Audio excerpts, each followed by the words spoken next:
As-tu déjà imaginé à quoi ressemblait la vie sur Terre il y a des millions d'années? Sais-tu à quel point la planète, les océans et les créatures qui y habitaient étaient différents de ce que nous connaissons actuellement? Pour te donner un aperçu de cette lointaine période, nous allons explorer aujourd'hui l'ère de l'Ordovicien. Il s'agit d'une période fascinante et mystérieuse de l'histoire de la planète, qui, depuis peu, commence à nous livrer quelques-uns de ses secrets, jusque-là profondément enfouis. Chers voyageurs, bien le bonjour. Aujourd'hui, nous partons pour un voyage dans le temps, pour connaître comment la vie s'est développée et multipliée, malgré des obstacles pouvant paraître insurmontables pour le commun des mortels. Celle-ci, qui a connu une explosion durant la période précédente encore jamais égalée depuis la formation de la Terre, à savoir le Cambrien, va connaître de nouveaux rebondissements. Entre glaciations et phénomènes extraterrestres, nous allons découvrir à quel point notre existence actuelle aurait bien pu ne pas se développer sous sa forme contemporaine, voire pas du tout. Mais avant de partir pour une nouvelle aventure qui te transportera, entre autres, dans les profondeurs des océans paléolithiques, pense à liker la vidéo et à t'abonner à la chaîne pour ne rien manquer. Merci et bon voyage!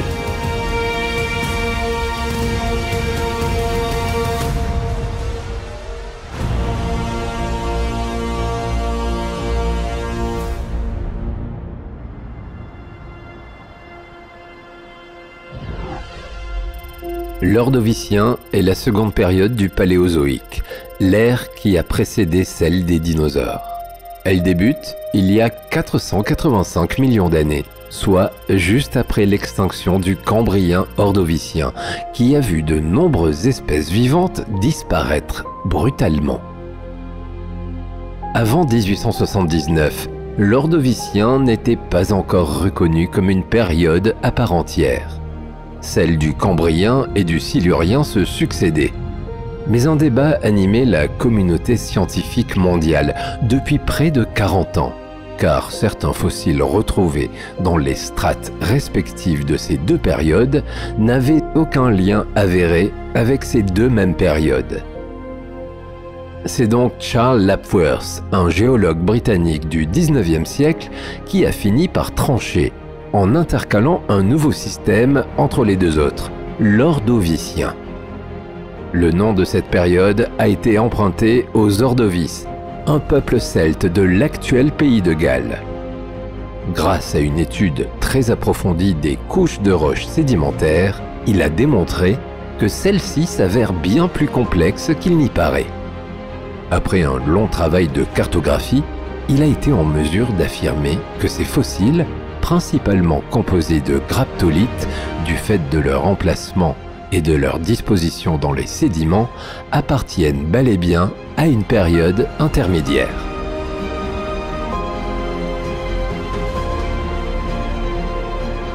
L'Ordovicien est divisé en trois époques, regroupant 7 étages distincts. De -485 à -471 millions d'années, on retrouve l'Ordovicien inférieur, qui comprend le Trémadocien et le Floïen.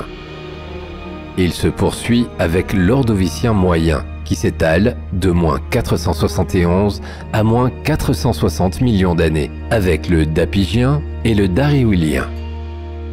Puis, l'Ordovicien supérieur termine cette période de -460 à -444 millions d'années. Ce dernier est lui composé de 3 étages, le Sandmien et le Cattien, et pour finir, le Hirnantien.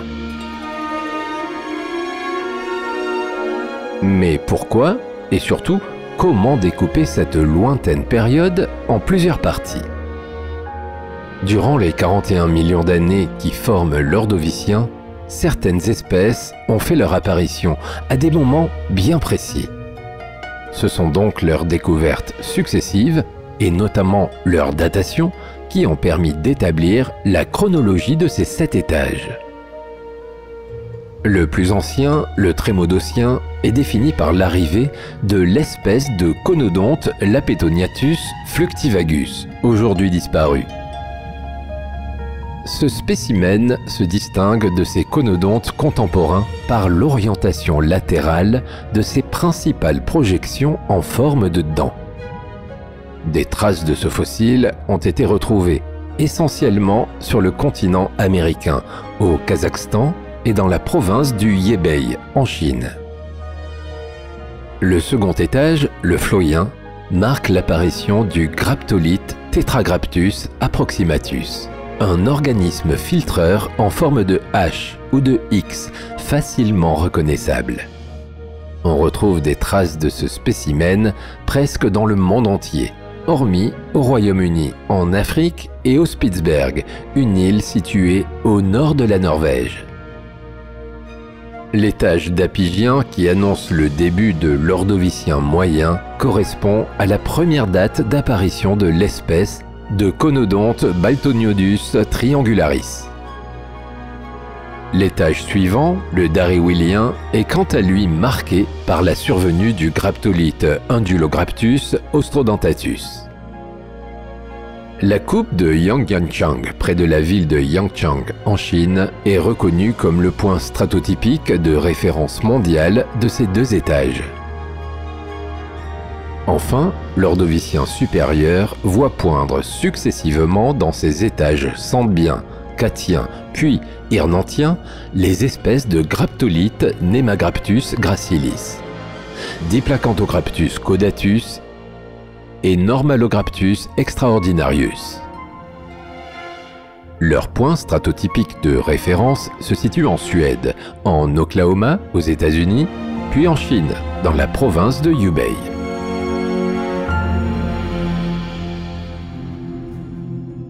L'Ordovicien a donc laissé des empreintes un peu partout sur le globe. Il nous permet ainsi d'établir comment les continents étaient agencés dans ces temps reculés de l'histoire de la planète. D'un point de vue géologique, la Terre a peu changé entre le Cambrien et l'Ordovicien. Les masses continentales sont toujours essentiellement situées dans l'hémisphère sud. L'hémisphère nord est encore pratiquement recouvert en totalité par les eaux de l'océan Pantalassa. Seul le continent Sibéria et une petite partie de Laurentia se sont quelque peu retrouvés dans cet hémisphère. Le supercontinent Gondwana, qui est en partie couvert de mers peu profondes, occupe presque tout l'hémisphère sud à lui seul. Il regroupe l'Amérique du Sud, l'Afrique, l'Inde, l'Australie et l'Antarctique. En zone intertropicale, les trois petits continents depuis peu formés, à savoir Laurentia, qui correspond à l'Amérique du Nord, Sibéria et Baltica, siègent sous les tropiques. De nombreux arcs volcaniques sont éparpillés, bordant principalement les côtes de l'océan Lapétus et d'un océan nouvellement apparu, l'océan Réique. L'ouverture de ce dernier plus au sud, entre Baltique et Gondwana, amorce la fermeture de l'océan Lapétus, mais également le déplacement du supercontinent qui s'éloigne progressivement des latitudes équatoriales en direction du pôle sud. Durant cette période, l'activité orogénique est très réduite. Le processus de formation des montagnes se limite donc à quelques collisions entre certains arcs insulaires ou rubans de microcontinents contre la côte sud du continent de Laurentia. Au plus, quelques petites terranes ou morceaux de croûte terrestre qui se sont détachés de ce méga-continent lors de l'Ordovicien inférieur vont venir s'y rattacher au cours de l'Ordovicien moyen. Ce phénomène géologique est nommé l'orogénèse taconienne. Il correspond à une phase de plissement qui a duré près de 10 millions d'années, avant de donner naissance, après un long processus géologique, à la chaîne de montagnes connue aujourd'hui sous le nom des Appalaches. La séparation des continents a atteint son paroxysme lors de l'Ordovicien moyen, qui est la période au cours du Paléozoïque présentant le plus grand nombre de continents. Ce n'est que bien plus tard, à la fin du Paléozoïque, qu'ils commenceront à se regrouper de nouveau. La dorsale de l'océan Réique montre une forte activité au début de l'Ordovicien. Elle entraîne un débordement des océans sur les surfaces continentales. C'est durant l'Ordovicien moyen que le niveau marin est à son maximum, arrivant, selon certaines estimations, 200 mètres au-dessus des valeurs que nous connaissons de nos jours. Si la zone tropicale est la plus large des temps fossilifères connus, en revanche, à la fin de cette période, le supercontinent Gondwana s'est implanté au niveau du pôle sud, où, progressivement, il va se recouvrir d'une imposante calotte glaciaire.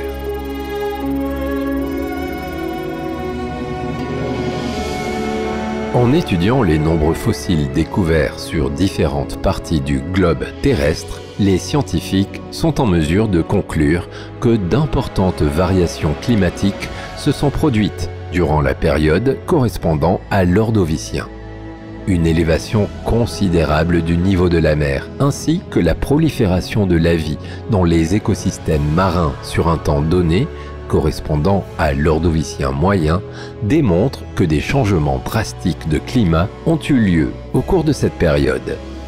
De même, la forte diminution, voire l'extinction d'un grand nombre de certaines espèces de manière brutale, donne à penser que certains de ces changements se sont probablement effectués avec une certaine rapidité, ne laissant pas ou peu de chance aux organismes déjà présents d'évoluer sereinement.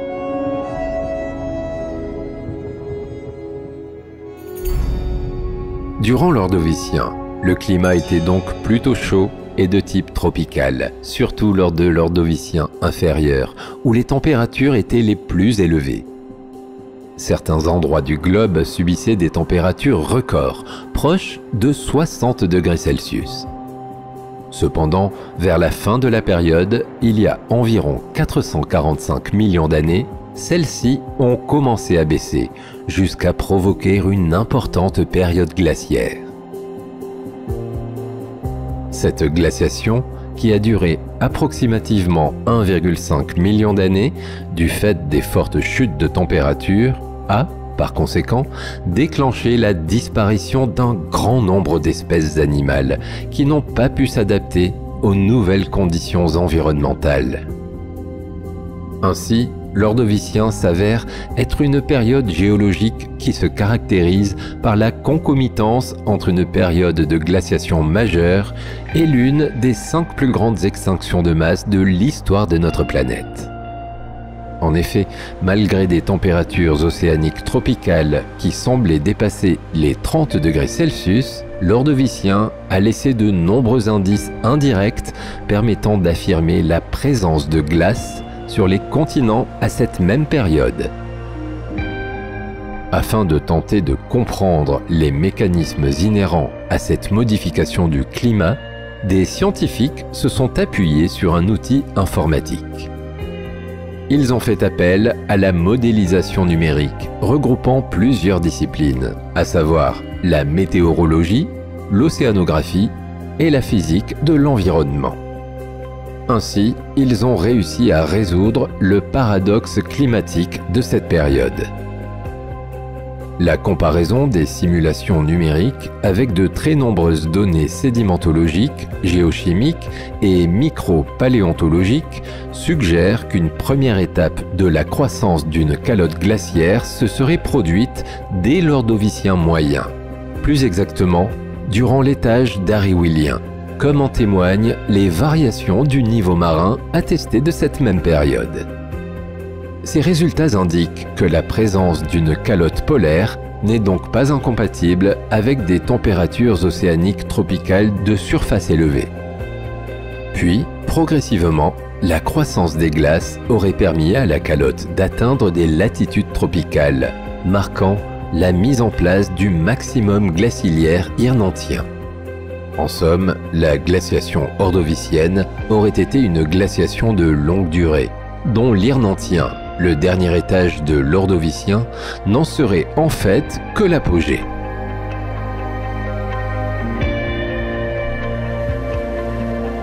L'Ordovicien, du fait d'un climat relativement chaud, s'avère être une période très prospère.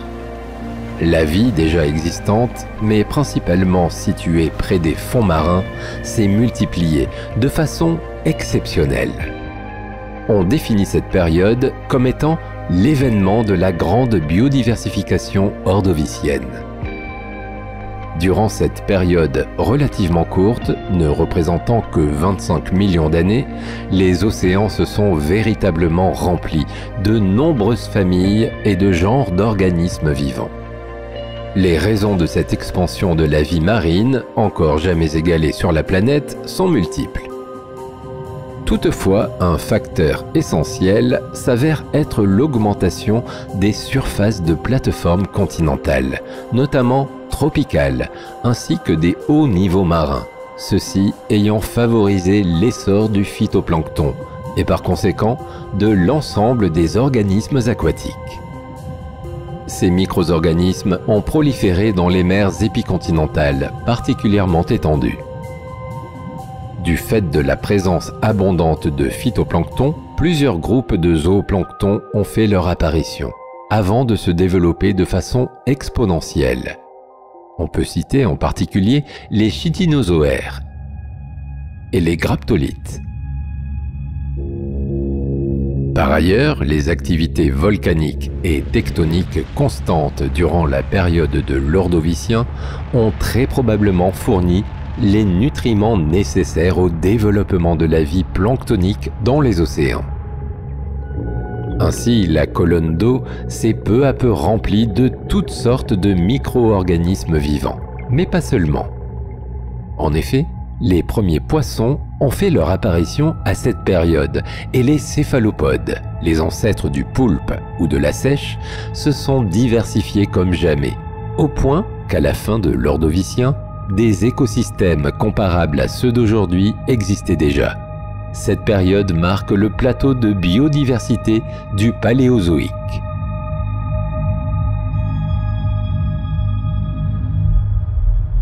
La vie est devenue si présente dans les océans qu'elle a finalement commencé à se répandre également sur la terre ferme. Des fossiles de spores, ces micro-organismes qui constituent l'une des étapes du cycle de vie de nombreuses bactéries, plantes, algues, champignons, voire de certains protozoaires, ont été retrouvés dans des sédiments attribués à l'Ordovicien supérieur. Semblables aux hépatiques contemporaines, ces premières plantes terrestres descendaient très probablement d'algues vertes, déjà très répandues durant le Cambrien, la période précédente. Leur prolifération se limitait au rivage, ainsi qu'aux lignes de côte, où elles formaient un tapis ras. Parmi les fossiles étudiés de la même période, d'autres ont révélé la présence des premiers champignons terrestres.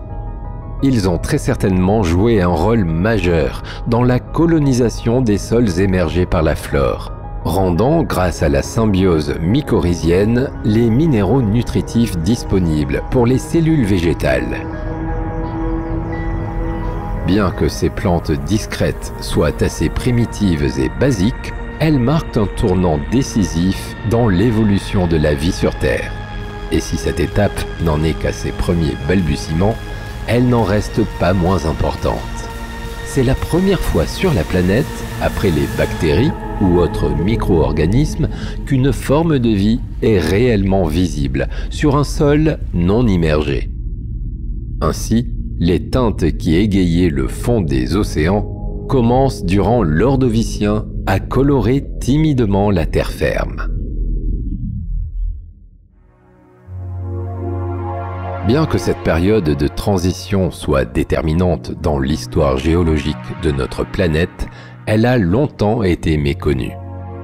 En effet, jusqu'au début des années 2000, seuls deux importants Lagerstätten, c'est-à-dire des dépôts sédimentaires contenant une grande variété de fossiles témoignant de la période de l'Ordovicien, étaient recensés. Le premier se situe dans l'État de New York aux États-Unis. Il s'agit du Beecher's Trilobite Bed, situé dans les schistes de Frankfort, à Cleveland's Glen. Il est associé à des environnements très particuliers, à savoir des sources hydrothermales profondes, dans lesquelles des faunes peu diversifiées et dominées par quelques arthropodes prospéraient. Sur seulement 3 à 4 cm d'épaisseur, ce Lagerstätten a mis en lumière de nombreux trilobites, avec un état de conservation exceptionnel, notamment de leur anatomie ventrale et des tissus mous, ces derniers étant préservés par le remplacement de la pyrite. Ce minéral, qui est un sulfure de fer, permet l'utilisation des rayons X pour étudier les détails les plus fins de l'anatomie des parties molles. La faune de ce site est en grande partie composée du trilobite Triarthus eatoni. Il représente à lui seul 85% des organismes étudiés. Les autres espèces sont représentées par les graptolites, des animaux coloniaux filtreurs, les algues ramifiées, les brachiopodes et d'autres taxons toujours énigmatiques. Parmi les nombreux trilobites, des spécimens de Cryptolythus bellulus, Cornuproetus beecheri et Primaspis crossotus sont également inventoriés. De par sa population, il appartient à l'avant-dernier étage de l'Ordovicien supérieur, à savoir le Cattien. Le second Lagerstätten avéré de l'Ordovicien jusqu'aux années 2000 a été découvert en Afrique du Sud. Il s'agit de Sumchal. Celui-ci reflète la population de l'Irnantien, la toute dernière période de l'Ordovicien. Seuls des restes d'organismes pélagiques, c'est-à-dire vivant dans la colonne d'eau, y ont été découverts grâce à un bon état de conservation. Parmi les espèces recensées, des arthropodes, des céphalopodes, des conodontes et des poissons agnates.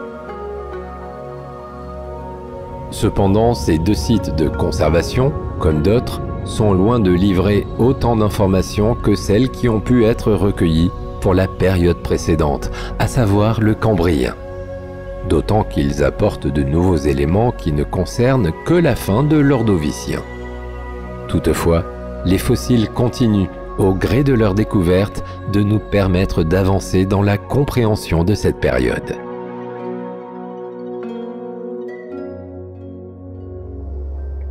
Au tout début du XXIe siècle, dans une vallée du sud marocain, au nord de Zagora, une découverte paléontologique majeure a permis de révolutionner la compréhension des scientifiques concernant les toutes premières diversifications animales du début du Phanérozoïque. Il s'agit du Lagerstätten Les Fesuata. L'importance des trésors livrés dans cette zone lui confère même l'honneur d'être nommé par certains le Burgschal ordovicien du Maroc. Ce lieu de stockage est un gisement ordovicien de conservation exceptionnel, mais surtout, il a fourni des faunes marines abondantes et enfin très diversifiées, dont certaines sont attribuées à l'ordovicien inférieur. Il a d'ailleurs été sélectionné comme l'un des 100 sites géologiques les plus importants au monde, en raison de son rôle pour la compréhension de l'évolution durant l'Ordovicien. Si le site de Fesuata est si remarquable, c'est par sa formation géologique à dominante argileuse, datant du Trémadocien, soit le tout premier étage de l'Ordovicien. Ce dépôt d'argile, dont la durée est estimée à près de 2 millions d'années, renferme une grande diversité de fossiles, permettant enfin l'étude de cette paléofaune.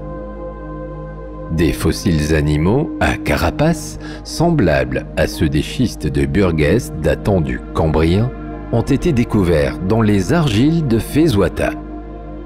Ceux-ci ont singulièrement surpris les paléontologues qui croyaient jusqu'alors que cette faune avait disparu durant le Cambrien moyen. soit environ 40 millions d'années avant le dépôt des argiles de Fezouata. Cette paléofaune révèle par ailleurs des taxons de groupe couronne dont la présence n'était pas connue à l'Ordovicien inférieur. Si la faune de Fezouata est dominée par les trilobites, elle contient également une grande abondance d'arthropodes xyphosurides, de vers paléoscolécides, d'annélides, de mollusques, de brachiopodes et de conulaires. Des graptolides y sont également en grand nombre.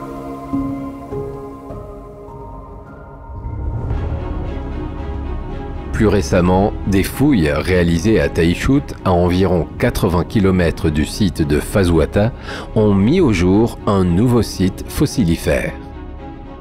Celui-ci se distingue de celui de Fezouata en plusieurs points. D'une part, il est plus jeune de quelques millions d'années.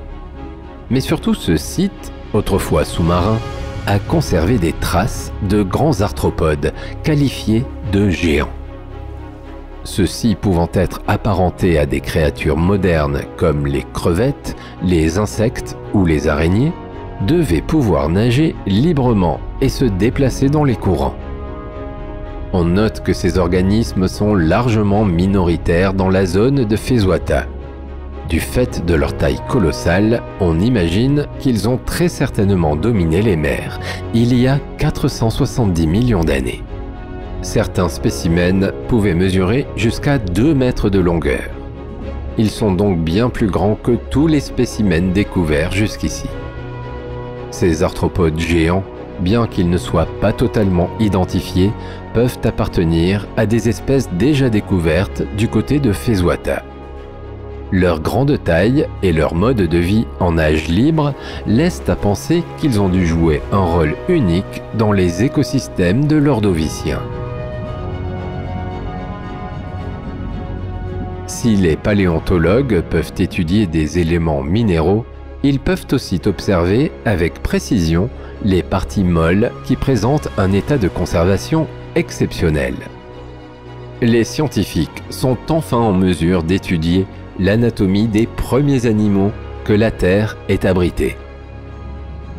Les carcasses découvertes seraient issues d'un milieu marin relativement profond, ce qui est complètement différent des découvertes précédentes, où les carcasses étaient conservées dans des endroits peu profonds. Par ailleurs, des animaux comme les brachiopodes ont été retrouvés attachés à certains fragments de ces arthropodes géants. Ceci permet de conclure que ces grands animaux, une fois morts, servaient de réserve de nutriments pour les communautés des fonds marins. Les restes d'organes fossilisés de Taïchout permettent aux scientifiques de recenser de façon assez précise l'environnement marin du début de l'Ordovicien.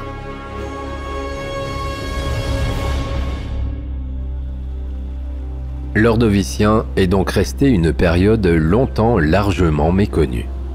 Il s'agit pourtant d'un moment charnière pour l'évolution et la diversification des organismes apparus plus tôt, durant la période du Cambrien. Si les données concernant cette période étaient relativement rares, la découverte en 2020 d'un nouveau site, extrêmement riche en fossiles, dont la qualité de préservation rivalise avec les emplacements les plus renommés du Cambrien, peut partiellement combler les lacunes restantes. Il s'agit du site Castlebank, localisé en Angleterre, au centre du pays de Galles. Les dépôts sédimentaires et les fossiles qu'ils renferment datent de l'Ordovicien moyen, soit environ de 462 millions d'années. Plus de 170 espèces différentes ont été recensées, mais surtout, la grande majorité d'entre elles sont totalement nouvelles pour les paléontologues. Contrairement au site de Fezouata au Maroc, le site de Castlebank renferme un véritable écosystème miniaturisé. En effet, la majorité des fossiles sont de très petite taille et ne mesurent pas plus de 1 à 3 mm de longueur. Ils attestent d'une importante réduction des tailles par rapport à la période précédente. Toutefois, leur état de préservation est si exceptionnel qu'ils apportent une foule d'informations inédites aux chercheurs. Parmi les espèces étudiées, des crustacés, crabes, vers, éponges et bien d'autres ont laissé des traces fossilisées de leurs organes internes, comme leur tube digestif, voire de leur schéma nerveux. Les tissus mous tels que les yeux, les nerfs optiques, voire les cerveaux sont exploitables. De même, les membres minuscules et fragiles des arthropodes sont conservés, tout comme leurs sophistiqués et fins tentacules, permettant la filtration de l'eau de mer. Parmi les spécimens découverts, certains groupes d'animaux inhabituels sont mis à jour. Des Opabiniides, ces arthropodes dotés d'une trompe faisant office d'aspirateur sont décrits, ainsi que des Vivaxiides, des mollusques de forme ovale, au ventre mou et au dos recouvert de rangées d'écailles. D'autres créatures ressemblant à des insectes, probablement lointainement apparentées à cette catégorie, ont également été décrites.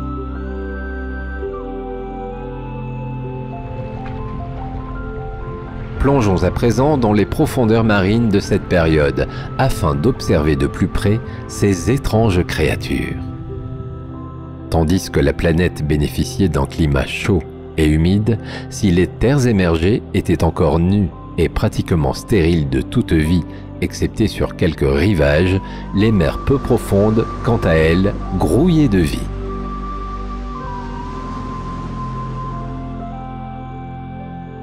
Les brachiopodes étaient extrêmement abondants durant cette phase de l'évolution encore très largement dominée par les invertébrés. Il s'agit d'animaux à coquille, dont les parties molles sont contenues entre deux valves. S'ils ressemblent à des bivalves comme les palourdes, les parties du corps comprises à l'intérieur de la coquille sont en revanche très différentes. De plus, leurs valves ont une symétrie différente de celle de la palourde. Un pédicule émerge de la plus grande des deux valves, permettant à ce brachiopode de se fixer au fond marin. Les brachiopodes sont des protostomiens, l'un des premiers groupes existants de bilatériens, de même que les bryozoaires. Ces derniers sont des animaux mousses qui vivent en colonie. Ils prennent différentes formes, dont celle d'une arborescence ou d'un éventail à dentelle. Bien qu'ils y ressemblent étrangement, ce ne sont pas des coraux. Chacun des individus sécrète un squelette arborescent de carbonate de calcium fixé sur une surface dure. Chaque spécimen, appelé zooïde, mesure généralement moins de 1 mm de longueur et vit dans sa propre petite loge. Tous reliés les uns aux autres, ils forment des colonies renfermant des millions de zooïdes et dont la taille peut atteindre plusieurs mètres. Au sein d'une même colonie, chaque individu joue un rôle bien distinct. Certains récoltent la nourriture, d'autres participent au renforcement du groupe. Enfin, une partie de ces individus contribue au nettoyage. Pour se nourrir, les bryozoaires créent un courant d'eau qui amène jusqu'à leur bouche de minuscules créatures. La plupart du temps, il s'agit d'organismes semblables à des plantes, comme le phytoplancton. Les bryozoaires colonisent ainsi peu à peu certaines zones des fonds marins, jusqu'à bâtir d'importants récifs. Les trilobites composent une grande partie de la faune de l'Ordovicien. Ces crustacés qui sécrétaient un exosquelette segmenté facilement identifiable ont connu leur apogée durant l'Ordovicien. Ils sont d'ailleurs les animaux préhistoriques les plus célèbres après les dinosaures. Plus de 18 000 espèces ont été recensées. Leur taille variait de 1 à 70 cm de longueur et leur mode de vie couvrait tout l'éventail de tous les environnements thalassiques. Ainsi, certains étaient détritivores, brouteurs ou même prédateurs. Si quelques espèces maîtrisaient la nage, la majorité des trilobites se déplaçaient sur le fond marin et s'enfouissaient dans les sédiments pour échapper à leurs prédateurs. Par ailleurs, ce sont les trilobites qui ont acquis le premier système visuel perfectionné. Tous les trilobites possédaient une tête, nommée le céphalon, un thorax et une queue, ainsi que des paires de pattes biramées sur la face ventrale.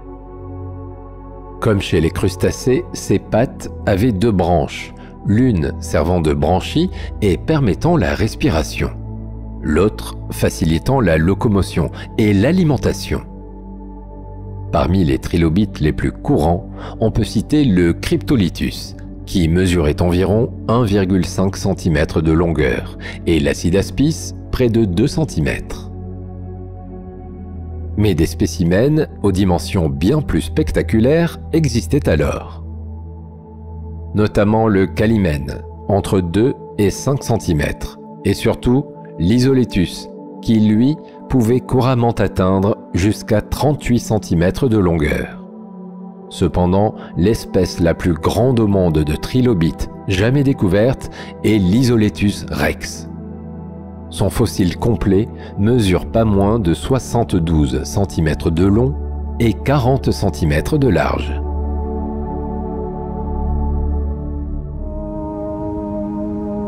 Les fonds marins étaient également recouverts par une importante population d'arthropodes.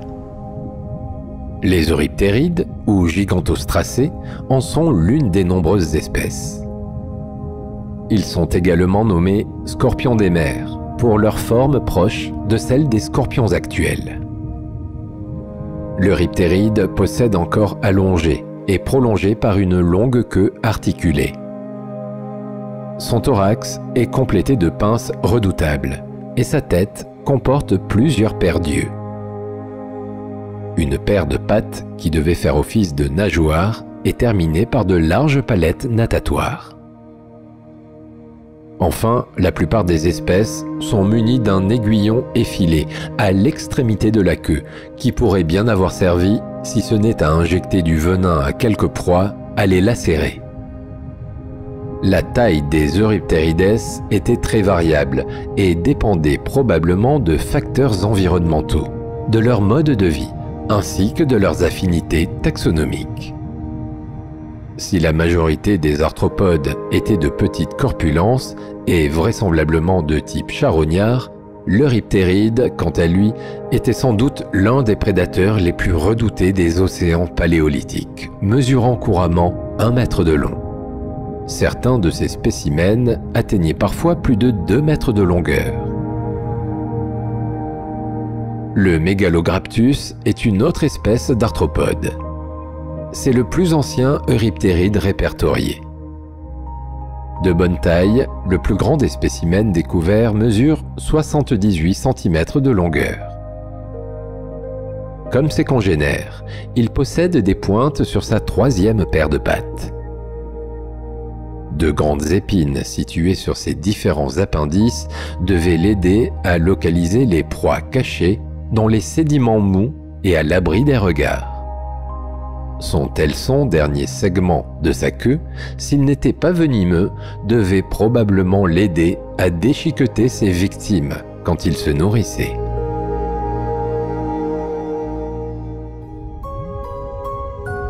Durant l'Ordovicien, de nombreuses formes nouvelles d'échinodermes, à savoir les étoiles de mer, les oursins et les crinoïdes, sont apparues. On recensait alors une vingtaine de classes. Si tous les échinodermes actuels présentent une configuration pentaradiée, c'est-à-dire composée de 5 rayons, ce n'était pas toujours le cas des formes primitives, notamment pour le carpoïde, cet étrange spécimen qui garde encore bien des secrets le concernant. Sa queue tronquée s'avère en réalité être un bras unique, situé à une extrémité de son corps. La bouche de l'animal est quant à elle masquée sur sa face inférieure. Ce monobras devait probablement autant lui servir à se déplacer sur le fond marin qu'à se nourrir. Du fait de sa morphologie, il était vraisemblablement détritivore. L'ordovicien est par ailleurs marqué par la présence en grande quantité de graptolites. Ces animaux vivant en colonie de 3 à plusieurs milliers d'individus sont rattachés à l'embranchement des Hemichordes. Ils ressemblent à des polypes de coraux composés de tubes enroulés et dentelés et sont réunis autour d'une tige principale sur laquelle sont maintenues de petites alvéoles abritant chacun des spécimens. Ces colonies d'animaux, flottantes ou fixées selon les cas, mesurent de 10 mm à près d'1 mètre de longueur. Les noms des différents genres de graptolites se réfèrent à l'aspect de leurs rameaux et à leur nombre. Le Monograptus, par exemple, est apprêté d'une seule branche linéaire, tandis que le Didymograptus et le Tetragraptus en possèdent respectivement 2 et 4. Le Spirograptus, quant à lui, détient une branche monocériée, en spirale.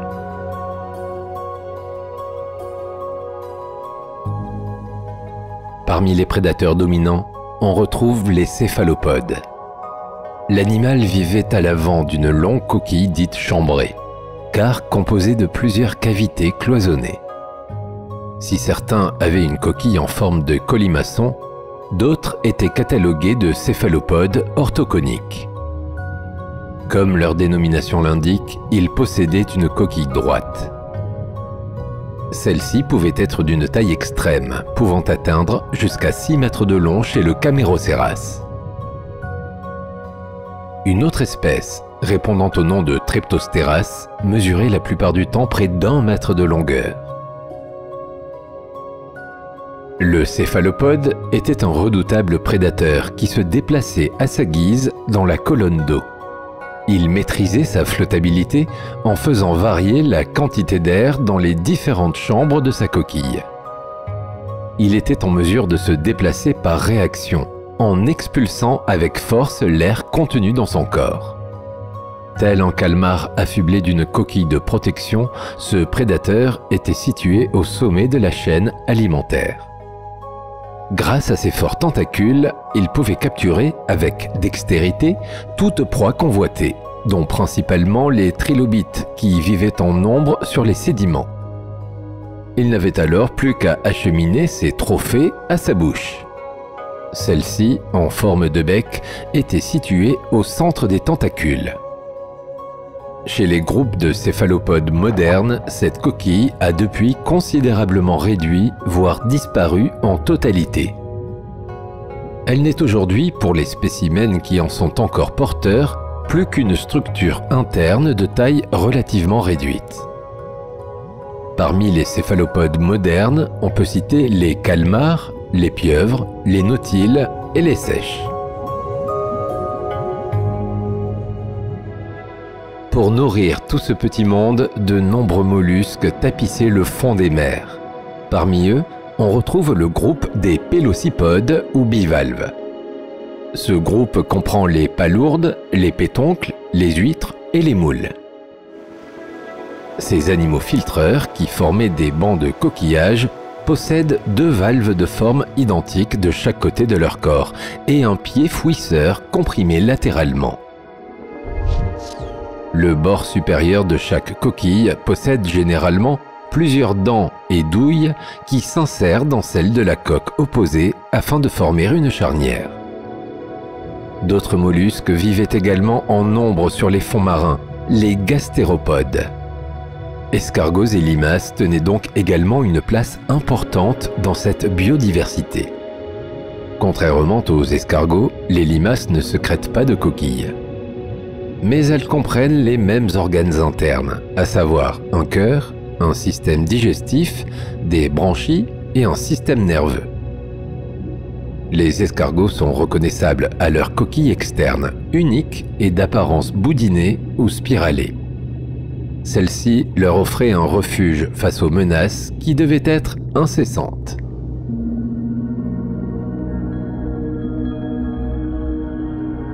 Les fonds marins de l'Ordovicien étaient par ailleurs jonchés de coraux, tous plus colorés les uns que les autres. Certains, en forme de cône, secrétaient un exosquelette qui pouvait atteindre jusqu'à 1 mètre, comme notamment le corail rugosa. Si ce corail pouvait être solitaire, il pouvait pareillement former de grandes colonies, en se regroupant avec nombre de ses comparses. Comme tous les coraux, ceux-ci sont bien plus qu'un simple squelette pierreux. À l'intérieur, des animaux sous la forme de polypes assis évoluent bel et bien, de même que leurs charpentes qui s'adaptent à leur croissance. Munis de tentacules possédant des cellules urticantes, ils pouvaient alors capturer leur proie en suspension. Si la plupart des coraux capturaient et dévoraient leur proie, ils tiraient l'essentiel de leur énergie des algues. De nombreuses variétés de coraux ronds et tabulés tapissaient également les fonds océaniques, recouverts d'eau chaude et peu profonde. Mais la plus extraordinaire des espèces est sans nul doute représentée par les crinoïdes. Ces animaux marins donnaient à leur environnement des allures de prairies printanières. D'ailleurs, on les nomme communément les lys de mer. Appartenant au phylum Echinodermata, qui comprend par ailleurs les étoiles de mer, les concombres de mer ainsi que les oursins, ils présentent la symétrie pentaradiée typique aux échinodermes. Fixés au fond marin par un long pédicule pouvant atteindre jusqu'à quelques dizaines de mètres, ils ressemblaient davantage à des fleurs. Pourtant, il s'agissait bien d'animaux qui se nourrissaient à l'aide de podia, des organes cylindriques et creux qui étaient situés sur leurs bras délicats et rappelant la légèreté des plumes. Les particules de nourriture se trouvant en suspension dans les courants marins étaient captées par ces bras avant d'être placées dans un sillon les parcourant. Puis, tels des pistils, de minuscules cils acheminaient ensuite les particules emprisonnées jusqu'à la bouche, située au centre de la tête.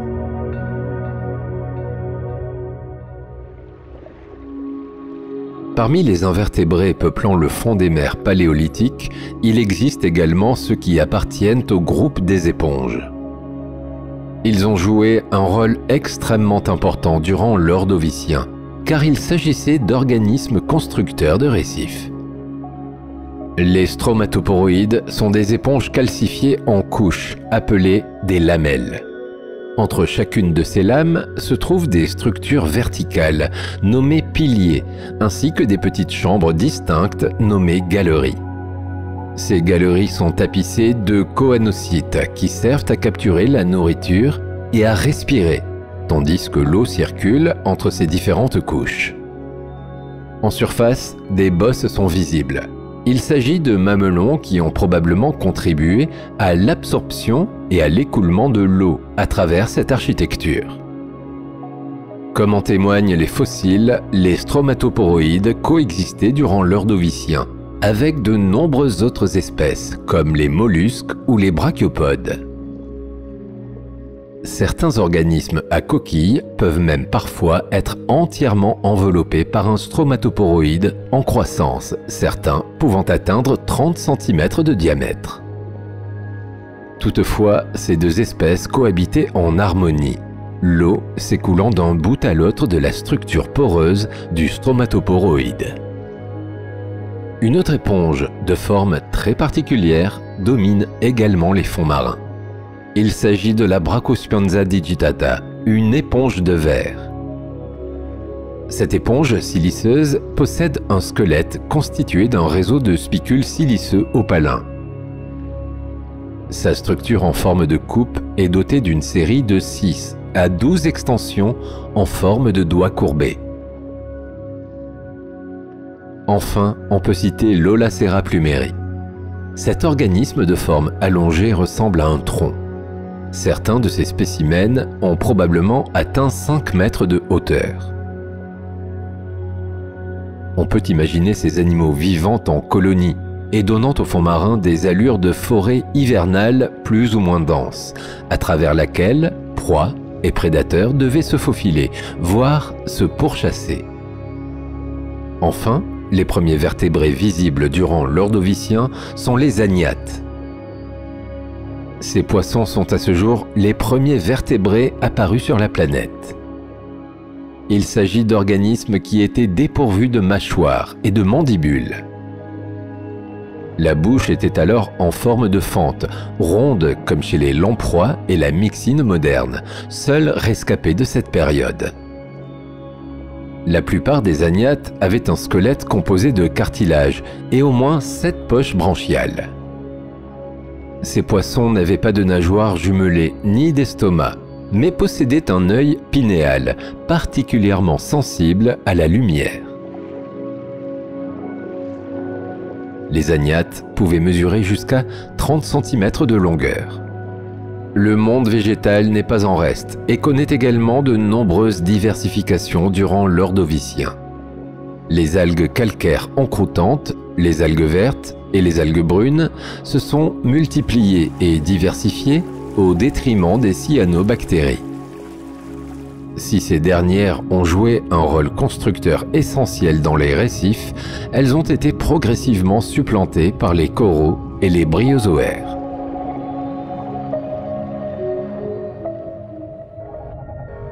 À partir de l'Ordovicien moyen, plus précisément durant le Darwinien, qui s'étend de moins 467 à moins 458 millions d'années, la faune a donc connu une grande diversification. S'il n'apparaît pas de nouveaux embranchements, le nombre de familles est quant à lui quadruplé et le nombre de genres est triplé. Les animaux pélagiques sont bien plus abondants que lors de la période précédente, donnant l'aspect aux mers qu'elles garderont pendant tout le Paléozoïque. Cette vaste diversification est probablement expliquée par la baisse de la température des océans, qui est assez élevée au début de l'Ordovicien, dépassant à ce moment-là les 45 degrés. En effet, les températures ont graduellement diminué jusqu'au Darwinien, où les mers étaient comparables aux mers équatoriales actuelles, avec des eaux aux environs de 30 degrés Celsius. Les conditions pour le développement de la vie étaient alors devenues particulièrement favorables, d'où cette grande diversification. Par ailleurs, les eaux océaniques ont été enrichies en sels minéraux du fait de l'activité intense des dorsales et par une érosion des continents accentuée par l'essor des végétaux terrestres, d'autant qu'une grande partie des continents était recouverte par des flots peu profonds.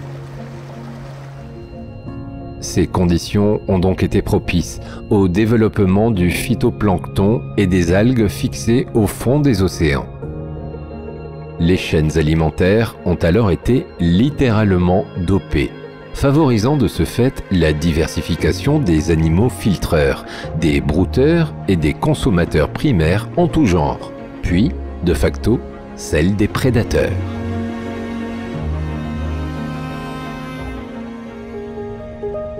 Cependant, un événement particulier va venir enrayer ce processus d'explosion de vie, car d'ici à la fin de l'Ordovicien, c'est un quart des familles et la moitié des genres d'animaux marins qui vont alors disparaître.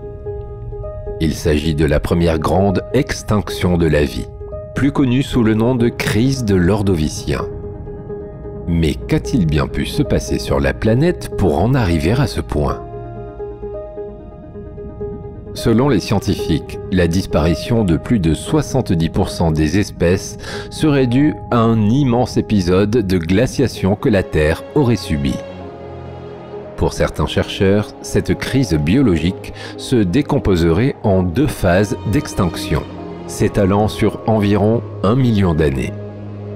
Un refroidissement climatique provoqué par la dérive des continents aurait provoqué une baisse de la température des océans. Puis, une glaciation induite aurait engendré la survenue d'une calotte glaciaire s'étendant jusque sur les hautes latitudes australes. De l'eau froide et riche en oxygène se serait alors répandue dans des zones jusqu'alors pauvrement oxygénées, causant des disparitions parmi des organismes adaptés à l'anoxie. L'extension des glaces entraînant la baisse du niveau des mers, les océans auraient perdu de grandes quantités d'eau. Les organismes vivants dans les eaux peu profondes auraient donc été grandement mis à mal. Puis, à la fin de cette période de glaciation, la remontée du niveau des mers aurait provoqué une expansion des eaux, cette fois-ci chaudes et mal oxygénées, provoquant ainsi de nouvelles extinctions.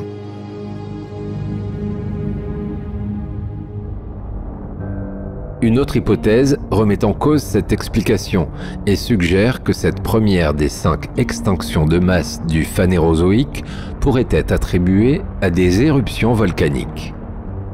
Il est attesté que les volcans émettent du mercure. Or, l'enrichissement en mercure de sédiments a déjà été observé pour d'autres crises biologiques de la planète plus récentes. Une équipe de chercheurs a donc analysé des sédiments situés dans la province chinoise du Hubei, là où se trouve la coupe de Wangjiaguan, qui est un stratotype de l'Hyrnacien. Durant l'Ordovicien, cette région appartenait au bloc du Yangtze, alors recouvert par la mer. Des argiles noires et riches en fossiles de graptolite s'y sont déposés, alors qu'il s'agissait d'un milieu anoxique. Puis, tandis que le niveau de la mer baissait et que l'eau se refroidissait, c'est du calcaire argileux qui a recouvert ces argiles. Ce dernier comporte des fossiles de la faune à Hirnantia, caractéristiques de cette période glaciaire. Les argiles qui se sont sédimentées ensuite représentent la remontée post-glaciaire du niveau des mers. Or, il s'avère qu'un enrichissement en mercure a été mesuré juste avant le dépôt du calcaire argileux et a persisté durant la glaciation. Un second enrichissement s'est produit immédiatement avant l'arrivée des argiles post-glaciaires. Des observations similaires ont été réalisées au Nevada, alors que ce territoire appartenait à un continent isolé, le continent Laurentia. Les scientifiques ont déduit que ces émissions de mercure correspondent à des pics d'activité volcanique. Ces 2 pics d'activité coïncident avec les 2 phases d'extinction qu'a connues l'Ordovicien. Les chercheurs émettent donc l'hypothèse que des éruptions imputées à des supervolcans auraient libéré de gigantesques quantités de dioxyde de carbone et de méthane, conduisant inexorablement à une baisse des températures de la Terre et au développement de calottes polaires.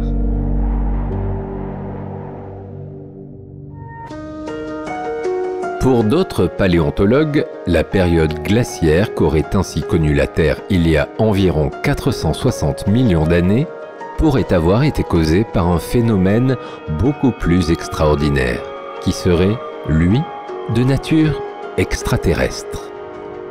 Ainsi, l'hiver serait venu du cosmos. Une première hypothèse mentionne une violente collision entre 2 astéroïdes.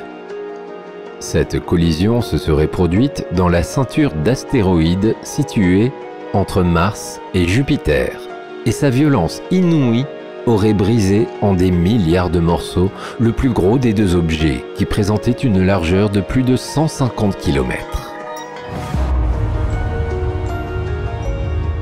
Selon cette hypothèse, les nombreux fragments, certains pas plus gros que des poussières, d'autres en revanche de plusieurs dizaines de kilomètres, ont alors commencé à tournoyer en orbite autour du Soleil. Les débris les plus petits ont vu leur trajectoire changer et se sont peu à peu rapprochés de notre étoile et par conséquent de notre Terre. 10 000 ans après cette extraordinaire collision, les poussières ont commencé à pénétrer l'atmosphère terrestre et à s'éparpiller tout autour de notre planète. Elles ont alors occasionné une pluie de particules fines qui aura duré près de 2 millions d'années. Mais après ces minuscules débris, ce sont des roches de taille de plus en plus grande qui, après avoir pareillement été déviées de leur orbite, vont impacter la Terre. En analysant de nombreux fragments d'astéroïdes présents dans les roches datant de l'Ordovicien, les scientifiques ont pu dater cet événement qui remonterait à 466 millions d'années. En effet, la quantité de poussières extraterrestres est 1000 à 10 000 fois plus importante que dans les couches de sédiments inférieures à cette période. Si des débris venant de l'espace tombent régulièrement sur la Terre, les quantités colossales qui l'ont atteinte à cette période ne peuvent pas avoir été sans conséquences. Et pour cause. À travers ce rideau de poussière, les rayons du Soleil parviennent difficilement à atteindre la planète. Les températures connaissent une baisse considérable. La neige fait son apparition au niveau du pôle Sud et tombe sans interruption. Du fait d'une accumulation incessante, celle-ci se transforme peu à peu en glace. Le pôle Sud se recouvre donc progressivement d'une calotte glaciaire, emprisonnant ainsi une quantité non négligeable d'eau de notre globe. Par voie de conséquence, le niveau des océans baisse et l'hiver s'installe sur la planète. Cet hiver va se poursuivre durant des millions d'années. Pour autant, tous les scientifiques ne sont pas d'accord avec cette théorie, car s'il est indéniable qu'une calotte glaciaire s'est bien installée au pôle Sud sur une période située entre moins 467 et moins 458 millions d'années, voire avant, les températures avaient bel et bien commencé à chuter dès le début de l'Ordovicien. De plus, pour de nombreux experts, un voile de poussière provenant de l'espace ne pourrait pas agir sur le climat sur une si longue période. D'autres mécanismes ont probablement contribué à cette baisse des températures.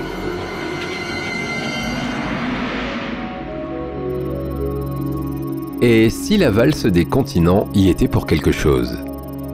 En effet, durant l'Ordovicien, 3 petits continents se sont éloignés du méga-continent Gondwana. Si celui-ci est resté à la hauteur du pôle Sud, les petits continents se sont quant à eux rapprochés de l'équateur. Laurentia, Siberia et Baltica jouissent donc d'un climat tropical. Les ardents rayons du soleil alternent avec des précipitations sans commune mesure. Le dioxyde de carbone contenu dans l'atmosphère est alors précipité par l'eau de pluie sur les continents ou directement dans les océans. Les roches, sous l'effet de cette chaleur et des pluies abondantes, sont dissoutes.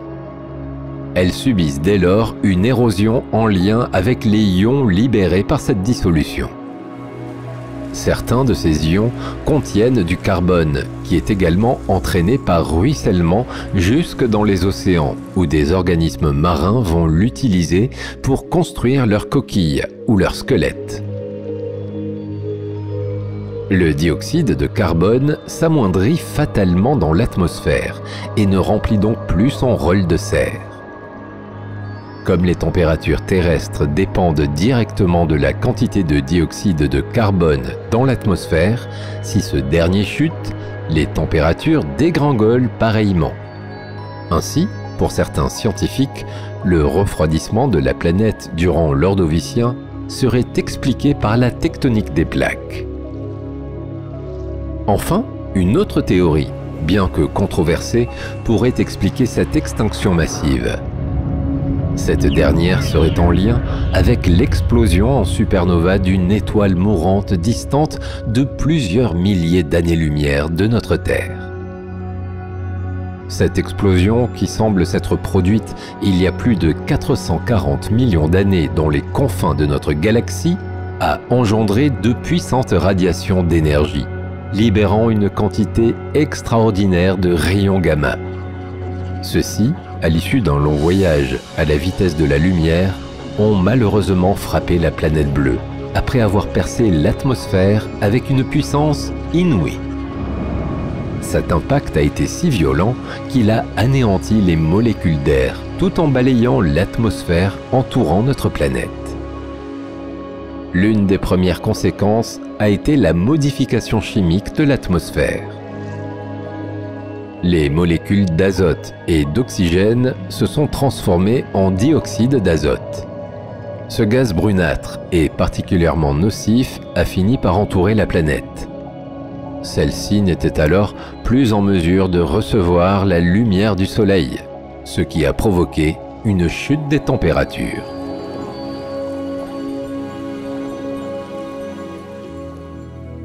Mais remettons-nous dans le contexte et observons les différentes phases de cette extinction qui ont été largement décortiquées dans un documentaire télévisé datant de 2010. Avant cette supernova, la vie grouille dans les océans. Le soleil brille sous un ciel radieux et les différentes espèces se multiplient à grande échelle dans des mers de type tropical. Pour la première fois sur la planète, qui est chaude et humide, la vie semble gagner du terrain. Certaines espèces commencent même à s'aventurer en dehors de l'eau, particulièrement au niveau des mers épicontinentales, peu profondes. Il est vrai qu'en surface, paradoxalement, la vie n'est guère possible et notre monde ressemble plus à une terre de désolation, à l'instar de Vénus, par exemple. Le niveau d'oxygène est relativement bas, au point qu'aucune forme animale moderne n'aurait pu y respirer correctement. Imagine le silence qui devait régner à ce moment-là sur la planète. Un silence absolu. Mais ce calme olympien va être perturbé par l'explosion en supernova d'une étoile mourante située à 6000 années-lumière de la Terre. De puissantes radiations d'énergie jaillissent de ses pôles. Il s'agit d'une explosion de rayons gamma, le phénomène le plus violent que l'on puisse rencontrer dans le cosmos. En seulement 10 secondes, cette supernova produit plus d'énergie qu'un millier de soleils réunis. Ces rayons gamma se diffusent alors dans l'espace à la vitesse de la lumière. Malgré son éloignement, la planète Terre ne sera malheureusement pas épargnée. Mais par chance, ce cataclysme est survenu suffisamment loin pour ne pas souffler totalement notre atmosphère et l'envoyer dans le cosmos.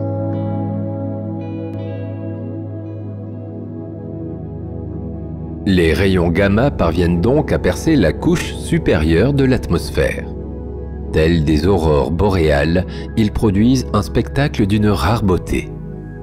Mais leur impact va être déterminant et surtout destructeur. Ces rayons mortels, quelques secondes seulement après la supernova, anéantissent les molécules d'air tout en soufflant l'atmosphère. Une étoile au comportement étrange se tient non loin de notre Soleil, visible même en plein jour. Il s'agit des réminiscences de la supernova, qui seront visibles encore pendant quelques mois, avant de disparaître complètement. À première vue, ce cataclysme lointain semble ne pas avoir trop impacté la vie sur Terre. Et pourtant, dans les heures qui suivent, l'extinction commence bel et bien, mais à un niveau microscopique.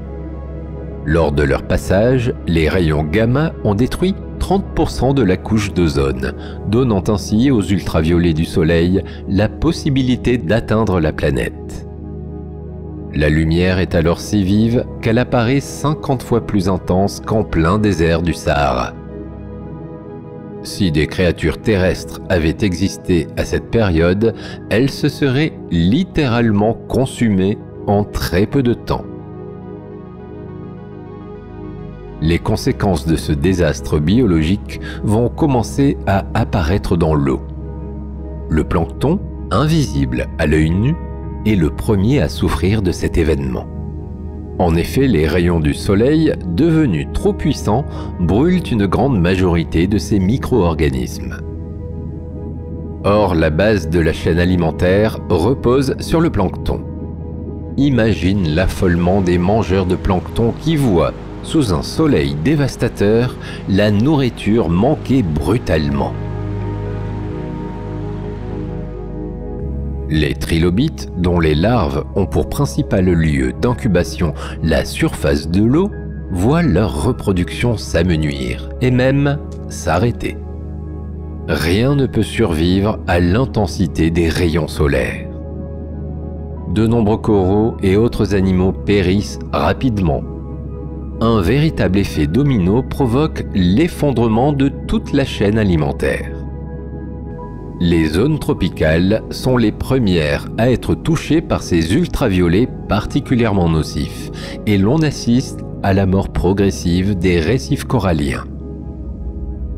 Bientôt, ce phénomène s'étend peu à peu aux quatre coins du globe, les coraux succombant à la famine. De plus en plus d'espèces animales viennent à manquer de nourriture et les récifs s'éteignent semaine après semaine. Dans les mois qui suivent, les animaux les plus faibles sont les premiers à disparaître. Pour certains, poussés par leur instinct de survie, les habitudes alimentaires changent. Des prédateurs, accoutumés à choisir leur mets, doivent à présent se contenter de ce qu'ils ont la chance de trouver. Quelques-uns vont même jusqu'à se mettre à manger des cadavres, chose qu'ils n'auraient jamais faite auparavant. Certaines espèces vont finir par quitter les récifs mourants afin de dénicher de la nourriture. C'est particulièrement le cas pour les orthocères géants, ces ancêtres du calmar, qui ont préféré s'aventurer dans les eaux saumâtres pour y dévorer de nouvelles proies, les euryptérides. La famine fait rage. Elle touche toutes les espèces, causant de plus en plus de disparitions. La biodiversité connaît alors une crise sans précédent. Si toutes les créatures existantes à cette période avaient disparu, que serait-il advenu de notre planète? La vie aurait-elle évolué d'une toute autre manière? Nous y reviendrons plus tard.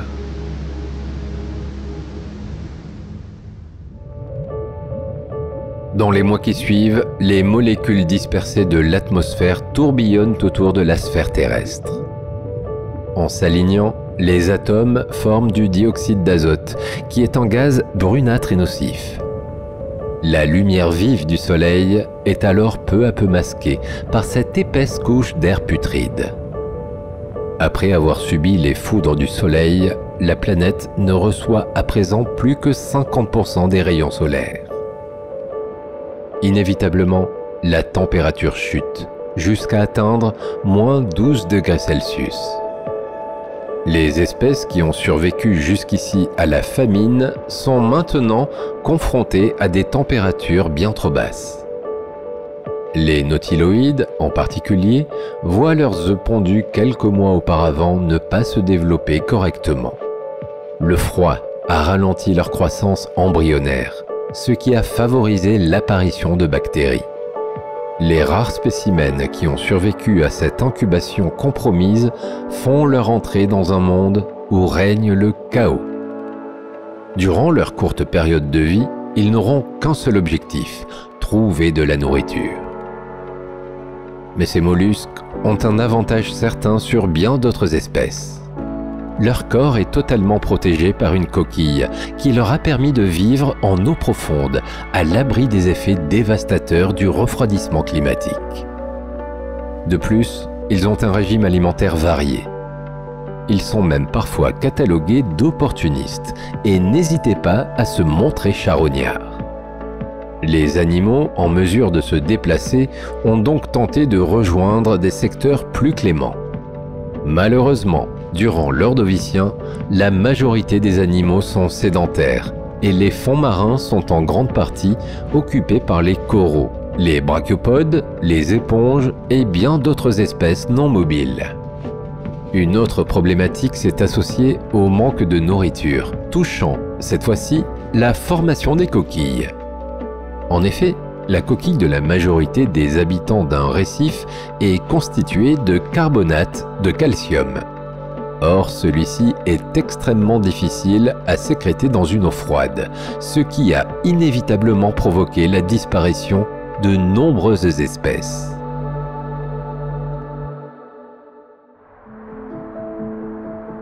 Le refroidissement de la planète a par ailleurs occasionné un climat rude et surtout imprévisible. Avant l'épisode de la supernova, le temps était toujours très stable. Mais pour la première fois depuis des millions d'années, des écarts importants de température provoquent de forts courants océaniques. Ces derniers engendrent de violentes perturbations climatiques. La planète, jusqu'alors relativement paisible, est confrontée à un ouragan de catégorie 5 qui balaye sa surface en permanence. De nombreux animaux, trop faibles pour y résister, finissent fracassés contre les rochers. Ceux qui sont encore en mesure de lutter tentent de trouver refuge dans les profondeurs afin de s'éloigner des eaux de surface, beaucoup trop turbulentes pour eux. Mais tous ne peuvent s'affranchir de la pression qui est exercée dans les eaux profondes. C'est d'ailleurs le cas des orthocères qui, malgré leur taille titanesque, ne peuvent s'y abriter. En effet, leur coquille, bien que démesurément longue, n'est pas conçue pour résister à une forte pression. Ainsi, même le plus grand prédateur que l'ordovicien ait connu s'est retrouvé en fâcheuse posture. En revanche, les nautiloïdes, grâce à leur coquille plus robuste, pouvaient trouver refuge, lors de ces tempêtes, dans des eaux plus profondes et par conséquent bien moins agitées. Durant des dizaines, voire des centaines d'années, ces espèces ont subi de lourdes pertes. Des cadavres par milliers échoués sur les côtes. Plus de 500 ans après cet événement venu de l'espace, près d'un tiers de la faune s'est éteinte et les créatures restantes n'avaient que peu de chances de survivre dans ces conditions. La vie sur Terre, quelle que soit sa forme, s'est trouvée menacée d'extinction complète. Toutefois, un certain nombre d'individus va survivre et traverser les milliers d'années suivantes. Près de 150 000 ans plus tard, la vie sur Terre est pratiquement réduite à néant. Les espèces rescapées de cette catastrophe biologique sont constamment affamées. Les orthocères, jadis seigneurs des mers, ne sont plus que des charognards affaiblis dans un monde qui ne ressemble plus à ce qu'il était autrefois, d'autant qu'une nouvelle ère glaciaire s'amorce. La planète se refroidit de plus en plus.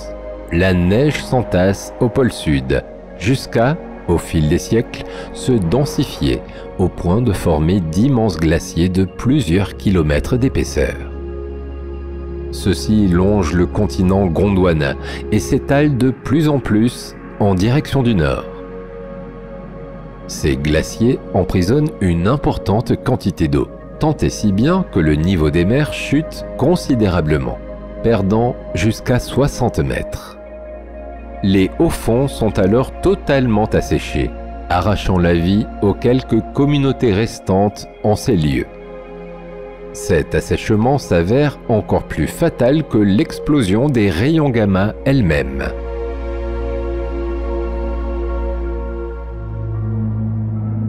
Certains animaux ont fait preuve d'une grande résistance durant cette nouvelle ère glaciaire, en particulier l'astrapis, qui n'est autre que l'ancêtre de tous les vertébrés.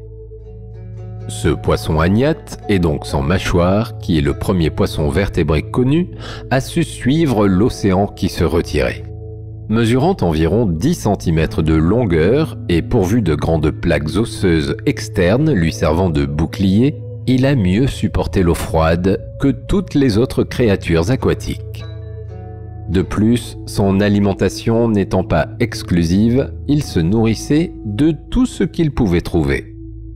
Les carnivores, qui eux se sustentaient strictement d'une proie précise, ont eu plus de mal à s'alimenter, et beaucoup de ces espèces se sont alors éteintes.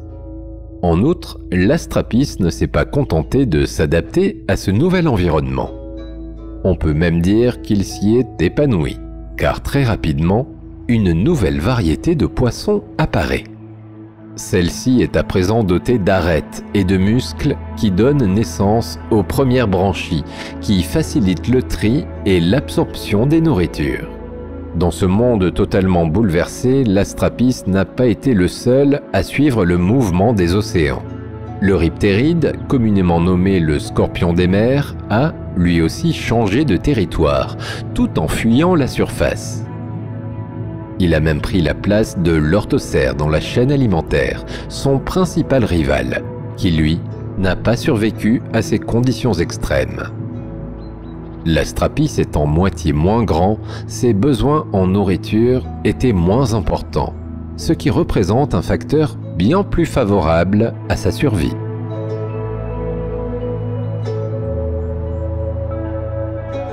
Durant cette ère glaciaire, la planète prend un tout autre aspect. La chute du niveau des mers dévoile de nouveaux paysages.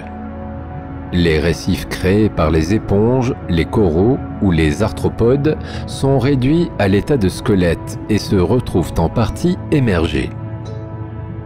Les rares espèces rescapées de ces récifs ne subsistent pas à ce refroidissement, d'autant que les glaciers envahissent peu à peu les subtropiques.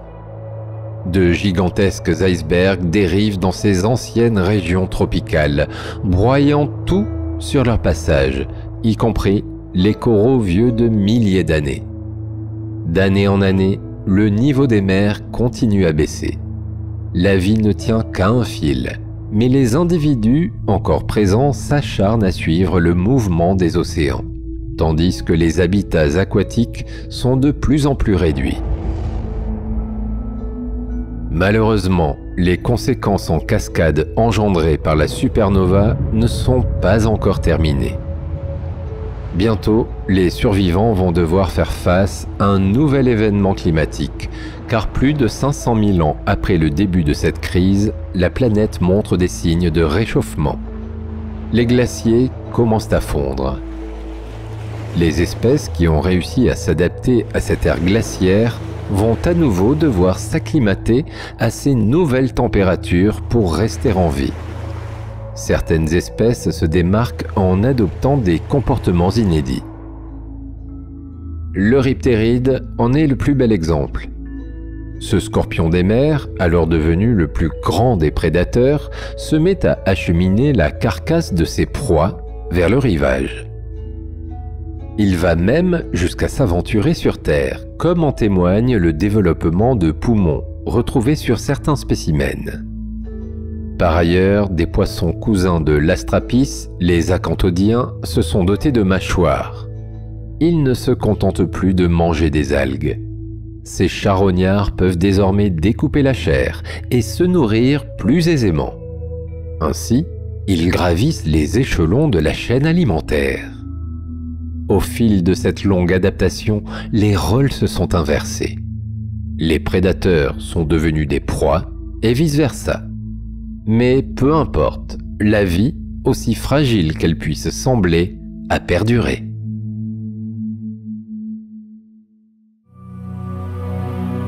Plus de 3 millions d'années après cette extinction, il est temps de faire le bilan. Et celui-ci est lourd. Plus de 70% des espèces se sont éteintes. D'après les scientifiques, près d'1 million d'espèces existaient avant cette extinction massive. Cela signifie qu'environ 700 000 d'entre elles ont succombé sur cette période relativement courte, à l'échelle de la planète. Tous les organismes vivants ont été impactés, ceux qui résidaient sur le fond, comme les pélagiques.